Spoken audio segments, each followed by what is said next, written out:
시작했고 아이폰이 용량이 꽉 차서 지금 다른 폰으로 인터뷰를 계속 이어갈 거고요. 이제 조금 전 질문이 뭐였냐면 그림으로 그거였어요. 예술과 경제를 오케이. 자, 그 질문. 자, 조금 전에 살바도르 문디 뭐 2,500억까지 얘기했고요. 사후 작가, 생존 작가로 시작할게요. 네. 그러니까 지금 현재 사후에 뭐 잭슨 폴록 사후 작가의 경매가는 2천억이 넘는 거고 생존 작가는 1,000억대, 2천억 이하죠. 2천억에서 갈라진다고 볼 수가 있는데, 그런데 우리가 여기서 한번 생각해 봐야 될 게, 그럼 기존 미술관에 있는 작품과 그리고 시장에 나오지 않은 무수한 피카소의 작품들은 어디 갔느냐는 거죠. 그럼 생각해보세요. 피카소가 생존 시에 5만 개의 진품을 만들었어요. 물론 간단한 크로키까지 포함해서, 도자기 다 포함해서. 그러면은 피카소의 뭐 후손들이야 뭐 한 집에 뭐 한 10개씩 갖고 있을 수 있겠죠. 그런데 전 세계 곳곳에 피카소의 진품이 흩어져 있는데, 제가 듣기로는 미국의 웬만한 상류층 집에 가면 피카소 진품들이 하나씩 있다는 거예요. 자, 여기서 중요한 건 상류층이라는 거예요. 핵심은.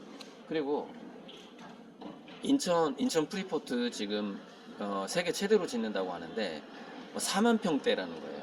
미술품 수장고가 4만 평대라는 것은요, 얼마나 많은 미술품을 수장할 수 있냐면 도서관의 책꽂이처럼 보관을 하거든요.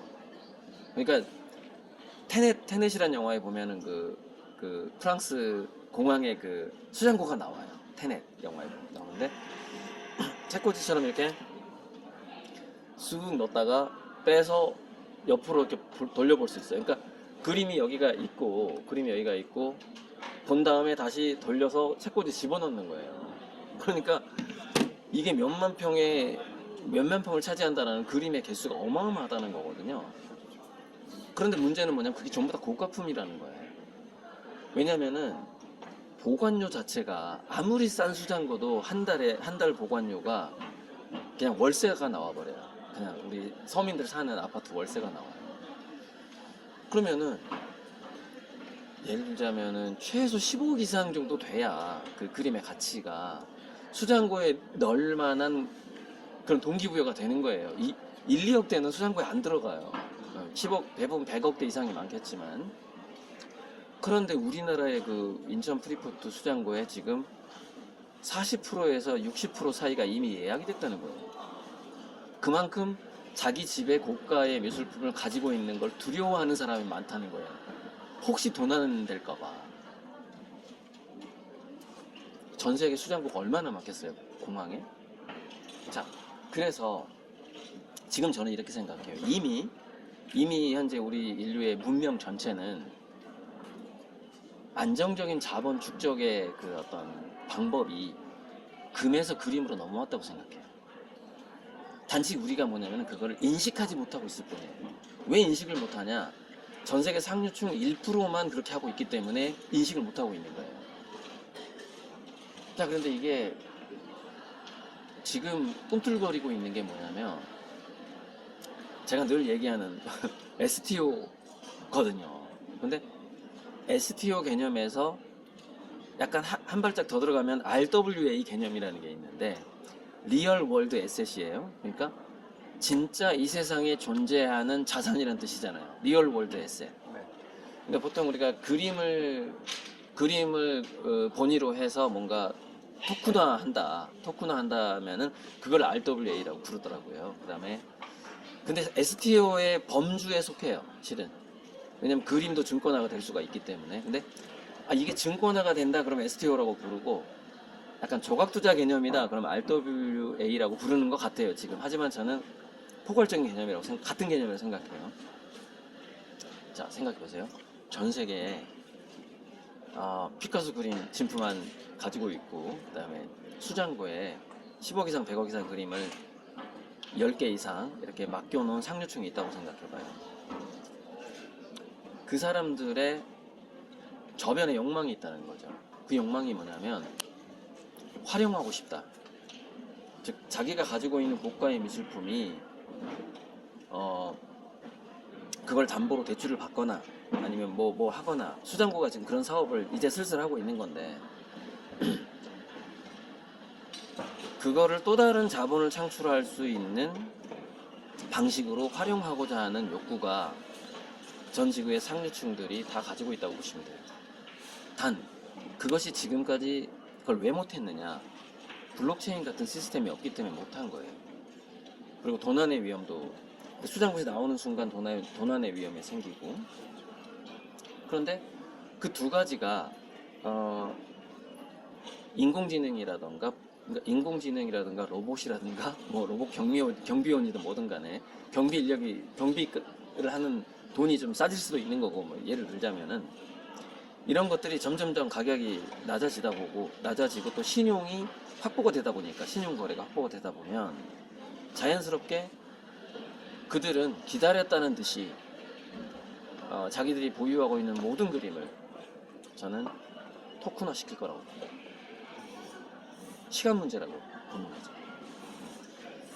달러가 마치 금고에 보관된 금을 본위로 해서 달러가 돌아다녔던 것처럼, 수장고나 자기 집 거실에 걸려있는 그림을 담보로 한 제2, 제3의 달러들이 돌아다니는 세상이, 그 시스템이 갖춰지고 있다는 거죠.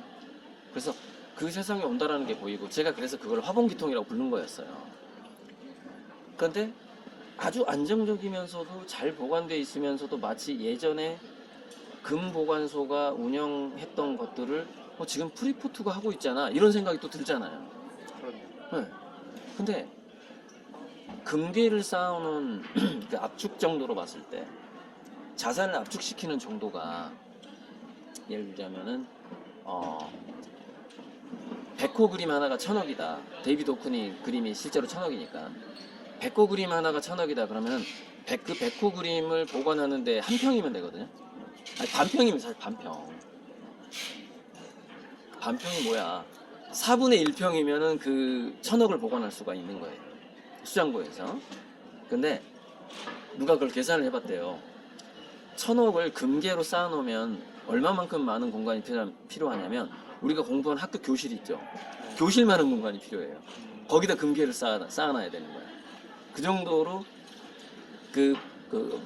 압축성이 이 세계에서, 전 세계에서 가장 뛰어난 그림이라는 거예요. 자산의 압축성.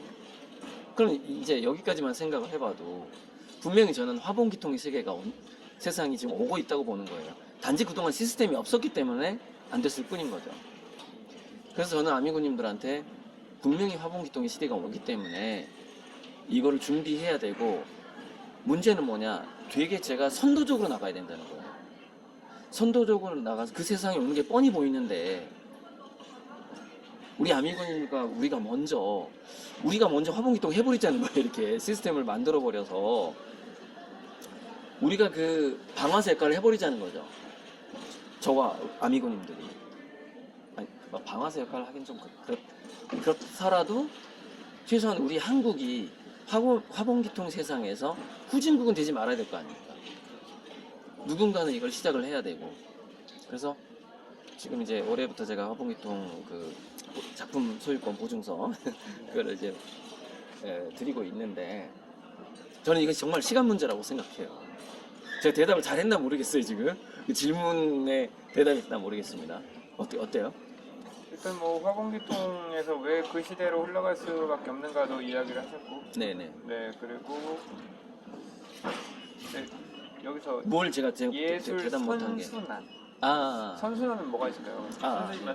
말씀하셨던 것처럼 예술과 경제가 선순환된다. 그 부분. 이거죠. 일단 금과 그림에 큰 차이점이 있어요. 그러니까 좀 약간 현실적이면서도 좀 설명은 될 거라고 보는데, 금과 은의 문제가 뭐였냐면, 금괴와 은괴의 문제가 뭐였냐면, 예로부터 약탈을 해서 녹여가지고 자기 집 문장을 찍을 수 있다는 거예요. 그러니까 금이 화폐의 본이었을 때는 이 금의 약탈이 완전히 기본이 된 거예요. 해적집이. 그래가지고 서로 그냥 전쟁하고 금 빼앗고 전쟁하고. 왜냐면 뺏어가서 바로 녹여버릴 수가 있기 때문에 녹여서 자기 집 이니셜 그냥 박아버리는 거예요. 우리 금을 분명히 이게 훔쳐간 심증은 있는데 물증은 없어. 왜 이미 녹여가지고 자기 집 문장 찍어버린 거야. 이게요, 고대 중세로부터 금이 화폐로 유통되던 시대 때부터 끊임없이 있었던 그 전쟁과 약탈과 살인의 문제가 금이 가지고 있었다라는 거예요. 본질적으로. 그러니까 얼마든지 훼손을 해도 가치가 줄어들지 않는 거예요. 이게 미치는 거죠, 이게. 그러니까 지나가면 금은 다 훔치는 거예요. 증거 인멸이 너무 좋아요. 너무 쉽고. 근데 우리가 블록체인이라는 개념이요, 훼손하는 순간 전 세계가 알게 된다거든요. 누가 이 코인 지갑에서 이걸 빼가는 순간 알게 된다. 물론 지금 비트코인은 그게 굉장히 허술합니다. 왜냐면은 자주 얘기했지만 양자 컴퓨터급의 컴퓨터가 나와야만이 만물 인터넷이 제대로 돌아가요. 지금은 그걸 인력으로 해결하고 있는 거예요. 그 수많은 사람들이 인력으로 블록체인을 보증해주고 있고, 거기에 야, 인력으로 네가 보증해줬으니까 너가 삽질로 지금 집을 짓고 있으니까 코인 하나 줄게 이러고 이 짓거리 하고 있고, 그 전체 코인은 뭐 21만 개밖에 안 나올 거야 이러고 있는 거거든요. 되게 원시적인 삽질을 하고 있는 건데, 근데 이제 그게 실제로 양자 컴퓨터급의 슈퍼 컴퓨터, 꼭 양자 컴퓨터가 아니어도 돼요. 그 이전에 상당한 성능의 컴퓨터가 전 세계 블록체인에 돌리게 되면 훔쳐갈 수 없는 코인이 만들어진다고 하잖아요. 네. 그런데 우리가 현실 세상에 훔쳐갔지만 원형을 절대 건드릴 수 없는 재산이 하나 있다라는 거예요. 그게 바로 그림이라는 거죠. 저거는 문화재도 얘기. 네, 문화재. 그러니까 우리가 뭐 금동 미륵보살 방가사유상을 누가 훔쳤어. 흠집하나 낼 수가 없는 거예요. 왜? 흠집하나 내는 순간 가치가 떨어져 버리니까. 그게 이제 문화재고 그림이란 말이에요. 그림도 훔쳐가서는 정말 아무것도 건드리면 안 되거든요. 그래서 결국에는 범인이 잡히는 거예요. 왜? 그 범인이 그걸 녹일 수가 없거든요.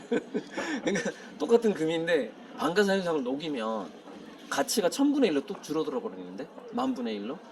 그래서 우리 예술품은 그 자체가 블록체인의 성격을 갖고 있다라는 거예요. 왜? 훼손할 수 없다라는 거죠. 그 성격을 갖고 있기 때문에, 그래서 이게 그림의 선순환의 시대가 온다라는 거는 되게 약간 아주 현실적인 기능성을 갖고 있는 거예요. 왜? 원형을 훼손하면 가치가 사라진다라는 그 예술품의 본질이 그렇기 때문에, 거기에다가 이제 아까 얘기했던 그 시스템이 있는 거죠. 일단 등록을 했어.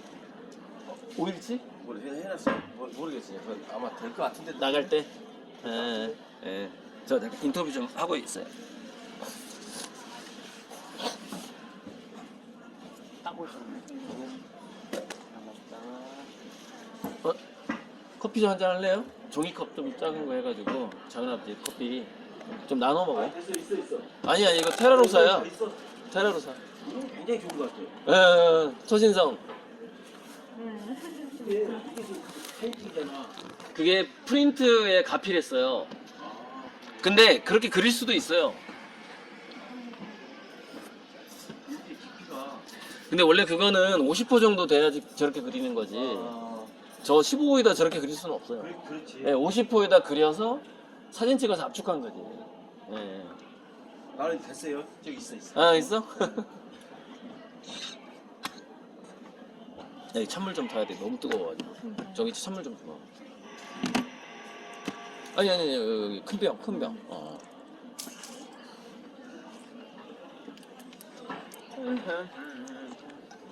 자. 저희 안으로 들어갈까요? 잠깐만.